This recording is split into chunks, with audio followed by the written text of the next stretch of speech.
All right, welcome to my FX Buddies, the podcast. And this is an historic day, if you don't already know, but I'm not going to talk that much about it. Well, because A, you could see it in your regular news, right? If you go search it out. And then there's still words that several platforms don't like. But we'll get to that at the very end. So, I forgot to respond to her. Oh, well. I'll do it tomorrow.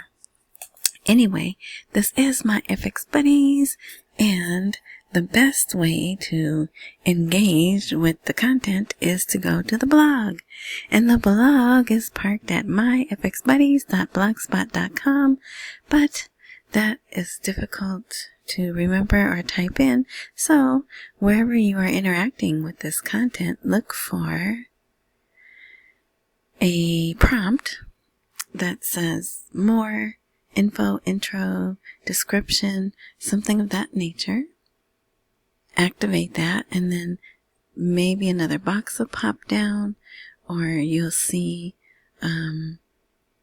the link. It'll either say link to my FX Buddies blog, or it'll just have the link, right? And then you just tap that or click that, whatever, and you're right here on the blog. The free blog, you don't have to put your email in, and I don't sell anything. All right, so it was a good day, another good day. We are starting off our optimistic October. Very good, right? Where's my, I can't remember my buddy's name. We hashtag optimistic October. So, let's see. Today, there was a lot of these articles seem the same. So you'll get that feeling like, why is she talking about this again? But there's their follow-up, their follow-up meetings, and because right, they can't finalize the contracts if they don't have the laws in place and the correct rate and everything, right? So they just keep meeting and following up and probably getting... Now you hear that cricket? That cricket has been quiet all night. As soon as I start talking, it starts cricketing, whatever they call it. But anyway, the cricket's outside.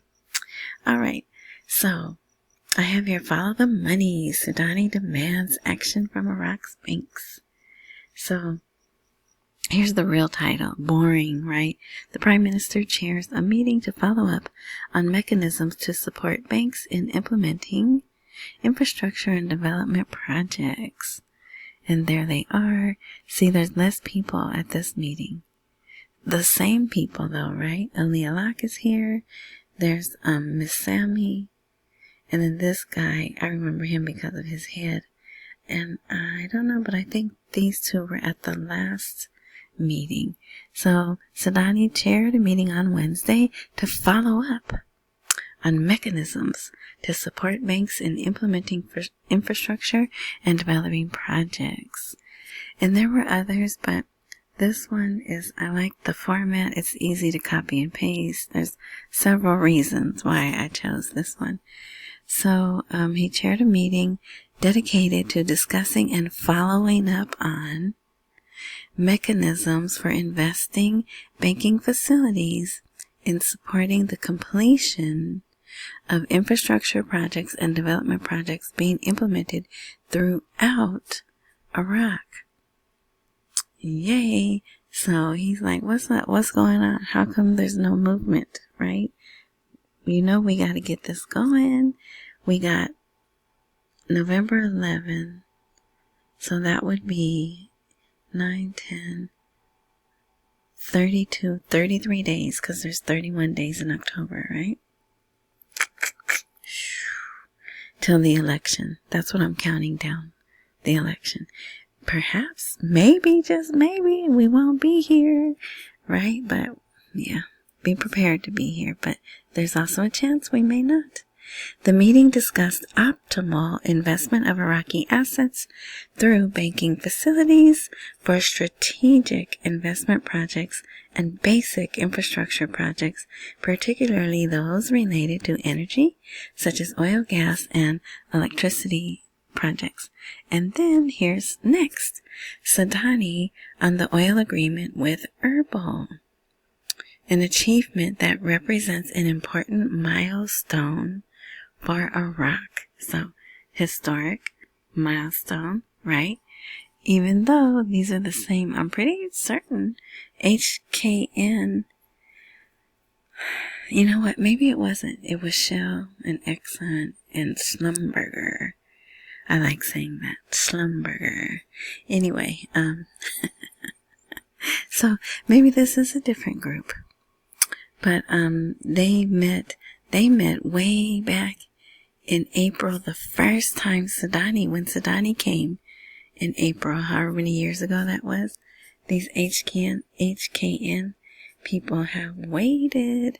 Also, I think this is follow-up because they were also one of the ones that signed the deal with the Kurds seemingly without Baghdad's permission, right? But I think we feel the Kurds don't need Baghdad's permission, and I'll show you that later. I'll show you why I think that later. So, let's see. Sudani met today with representatives from them, welcomed the investment partnership of HKN in Iraq. He considered it a positive indicator that reflects growing confidence in the country's investment opportunity. We like that. We like to hear growing confidence. So there's more. They also talked about facilitating the reopening of the Iraq-Turkey deal, enhancing sovereignty, and fair management of wealth. So we hadn't heard that phrase in a while, but there it is again, fair management of wealth. We like that. Now, do they mean between Kurdistan and Baghdad, or do they mean Iraq and the citizens? I'm hoping they mean Iraq and the citizens, but, one never knows. All right, so why did I put this one here also? Let's see. Bilateral economic relations between Iraq and the United States. I don't think that, oh no, it was right here. So this meeting that they had and their deal they want to do contributes to strengthening bilateral economic relations between Iraq and the United States. All right. So this is good too, I think. See, this might seem bad, but I think this is good. So it says preemptive strikes thwart attempts to promote counterfeit currency in Iraqi markets. So they have a picture here, and I'm like, okay, is this the counterfeit currency that was confiscated?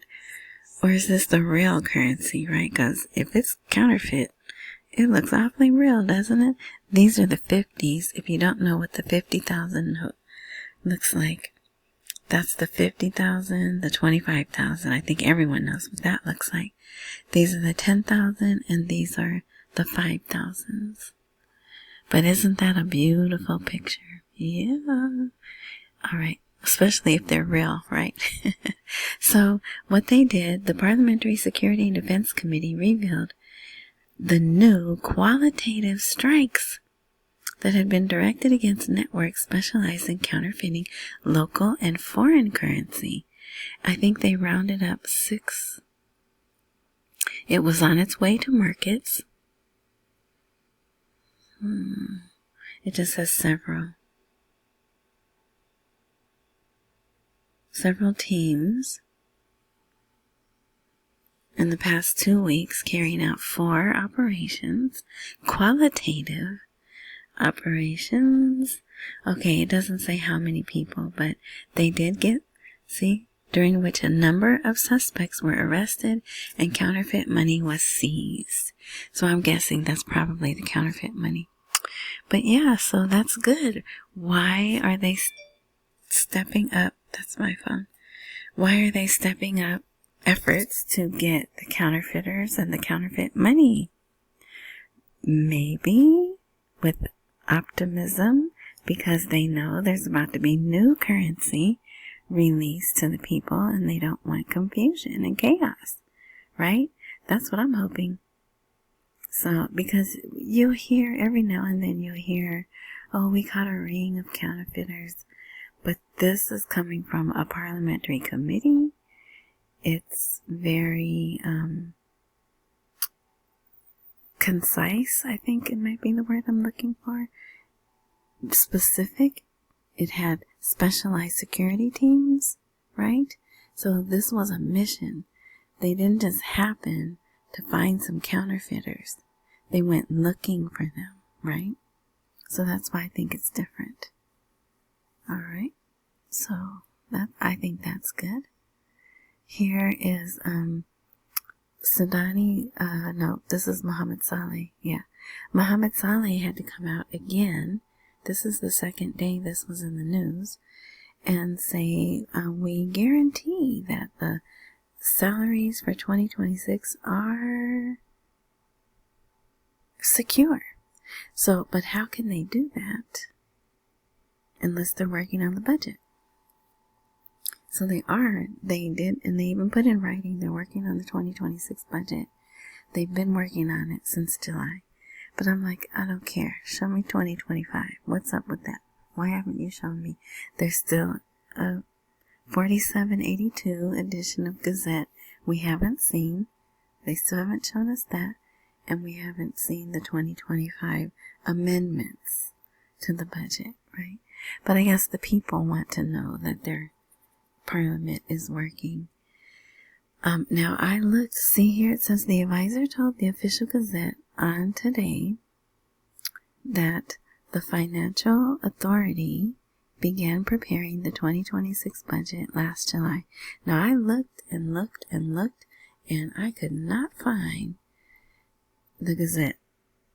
The one that's there, the most recent one, is dated October 6th. So I'll check again tomorrow. But yeah, I don't.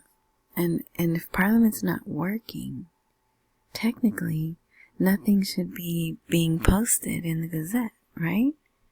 So, is he telling them?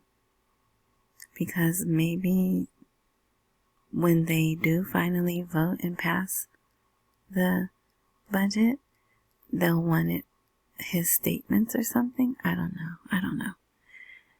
Alrighty, so Mohammed Saleh added that the budget is one of the priorities in the lives of the Iraqi people. Yeah, because it determines if they're going to get paid or not. And also it has jobs and it has investment if they are going to put out, right?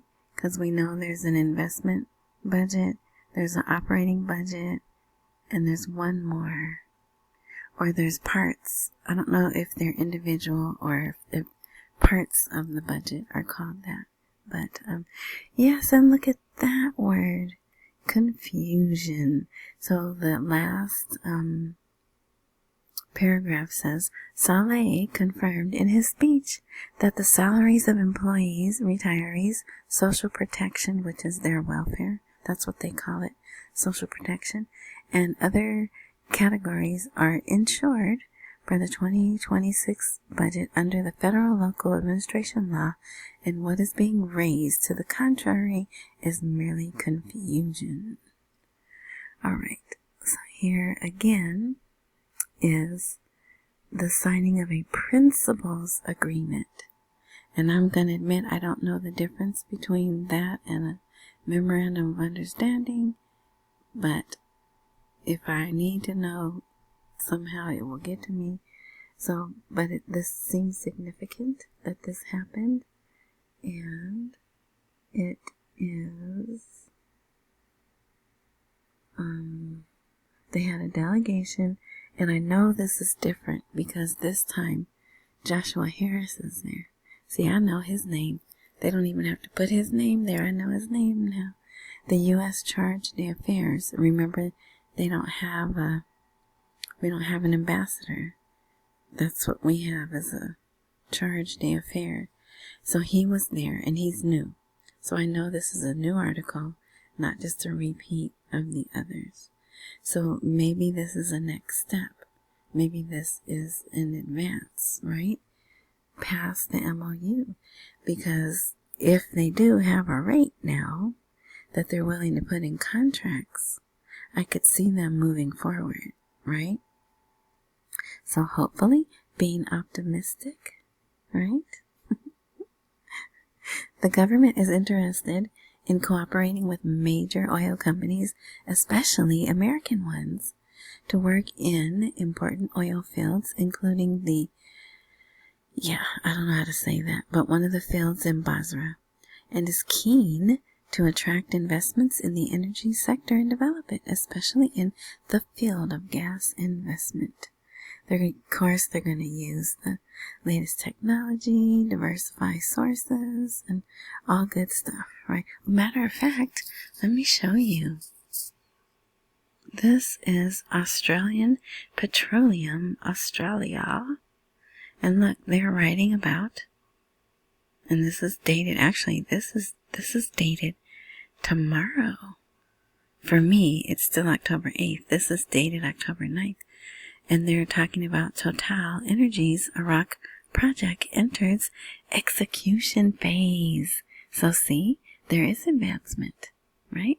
Now, that's Australia reporting on what's going on in Iraq. Okay, here is TradingView. You can't see the title there, but Iraq signs deal with Exxon. Again, it just really trips me out that TradingView is reporting on oil deals in Iraq. So this was today, and then I think this one was yesterday. So here's the one, this was 2 days ago. This is the one that Australia was reporting on. Again, in TradingView. Oh yeah, see it says right here, TradingView. Total Energies has begun the second phase at one of their fields, oil fields. And what's this? Oh, nothing. I thought there was going to be something there. Let me see, just in case.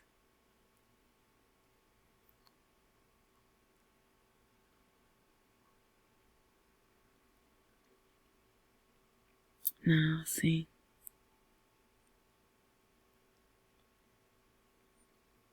Yeah, nothing. Alright, we can actually close that. Alright, so let's go back. So here, the Kurds are getting paid. It says Iraq wants to repay its debts to the Kurdistan region. So, the August salary. Remember I said yesterday I didn't want to really talk about that. I wanted to be happy about, what was I happy about yesterday? Oh, the article with the banking reform, exchange rate reform. Yeah. So now, this came out today, and they're saying that they're ready. See, the Kurds are ready to send their 120 billion, Baghdad is ready to send the 120. Oh wait, no, it is the Kurds. The Kurds aren't ready to send the 120 billion dinars.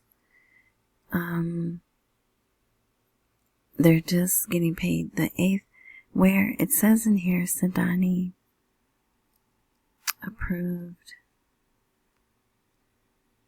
Let me see. Yeah, here it is. 3 Kurdish ministers met with the Iraqi Council of Ministers, and Sudani promised to pay the 8th month of salaries. Okay, and then also some more. Oh my gosh, let me hurry. Look at the time.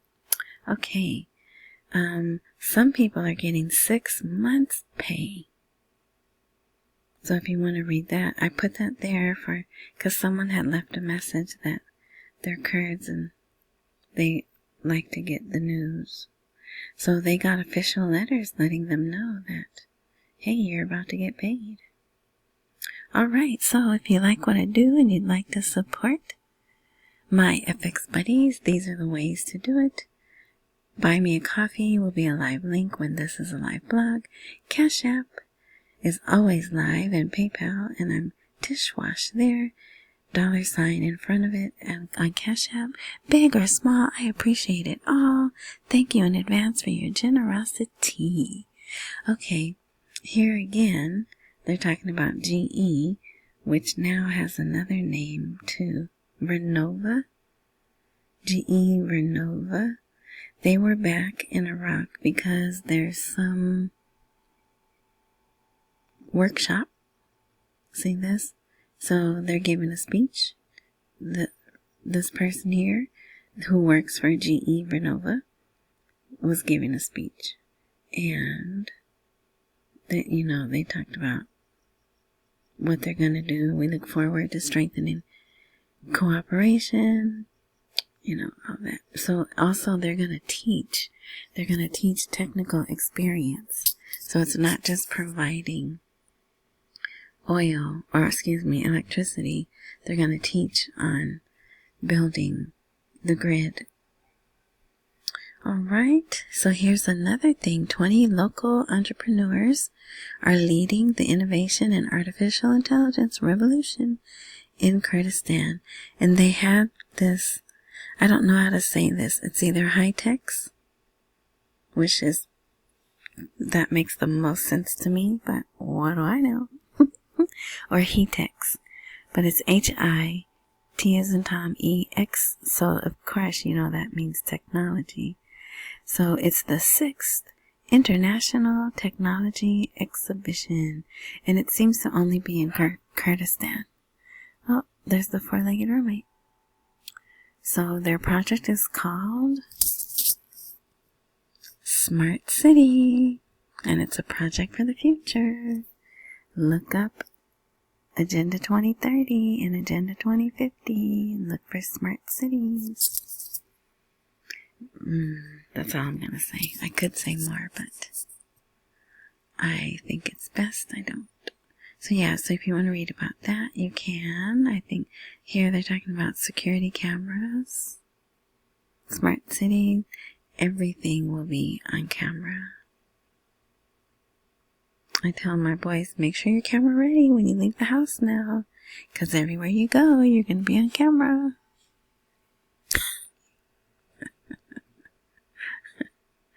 Alright. Let's see. And boys don't care. Or excuse me, they're not boys. They're grown men, but... Well, I shouldn't say that. Some men care.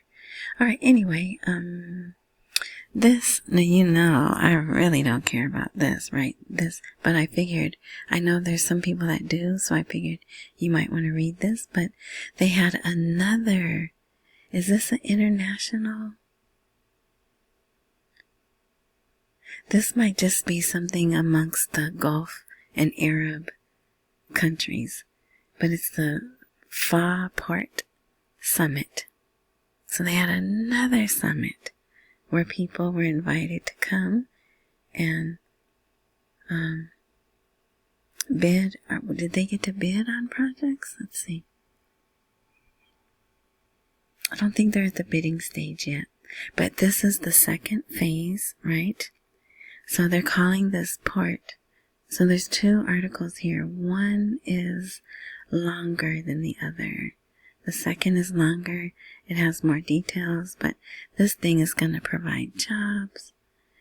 But they also have, their plan is out till 2050, which is another reason why I don't really follow it, right? But he added that the Grand Fall Port will be a key axis in Iraq's development project as it represents the maritime gateway from which new global trade routes depart. Yeah, see. They featured extensive dialogue sessions with participation of a number of economic experts, advisors, and representatives of international companies. So, and Oliver Wyman was there. All right. Going over the economic model for the project. So, yeah. And that, I bet, is something, that's like something you can invest after, when you have money, right? And the laws are all set that protect investors because that is going to be a grand project. Yeah. All right, so look at this. I thought this was interesting. This is Nephew Barzani. He's the president of the Kurdistan region. We are experiencing a situation similar to that before 2003, and we are approaching the most important elections. So just a little bit. I really like this article because they talk about democracy and the change, and that this let's see, the last thing he says, I believe the mistake made after 2003 was that some thought democracy could be given as a gift, when in reality it is built and practiced through institutions, trust, and justice. Doesn't that sound so wonderful?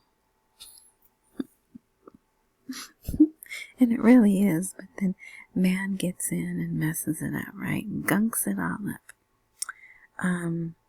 But what was I gonna say? 2003. Oh, the elections, just a little background. So they may actually go back to using the blue ink. You probably don't remember, but earlier I had said they decided this would be the first election in a long time where they were not going to use the blue ink. If you don't know what that means, they vote, they come in, they show their ID, they dip their finger in blue ink, and I don't know if they actually vote with that finger, but it's symbolic. It means, hey, I voted, right? But this year they didn't want to do that, but a lot of people were saying, well, if we don't do the blue ink, we're not going to trust the results, because then it will just be digital. And they had reports out saying that the machines malfunction if it's too hot and something else. And they were already saying, so whatever the results are, we're going to contest it. So, but I'm noticing in the commercials they're running celebrating National Day, they have them showing the blue finger again. So maybe they are going to use it. If they do, that would be great, in my opinion, because it would mean the results would be more trusted and perhaps would not be, what is it? I just said the word. Contested. So we'll see. Hopefully we won't be here, but in case. Okay, I'm not going to talk about this because this is Venezuela. That's all I'm going to say, but this is the title. So this is in Iraq's news. It's from a British newspaper, and Venezuela may face the fate of Iraq in 2003, and it is eerily similar. If you read it, there's lots of parallels. That's all I'm going to say. All right. I think there's one more article. Yes. And then, oh no, okay. You should read this article here about from Baghdad to Kurdistan. Why did you choose Washington? Herbal. So this is basically about that new fancy embassy. That's a base, really. And the celebration they're going to have. And yeah, it seems the balance is shifting from Baghdad to Kurdistan, all that. So if you want to read that, you should read that. But I want to focus more on this. This is the history. So it was all over during the, let me not say, later in the day, they started having breaking news, right? And it burns me.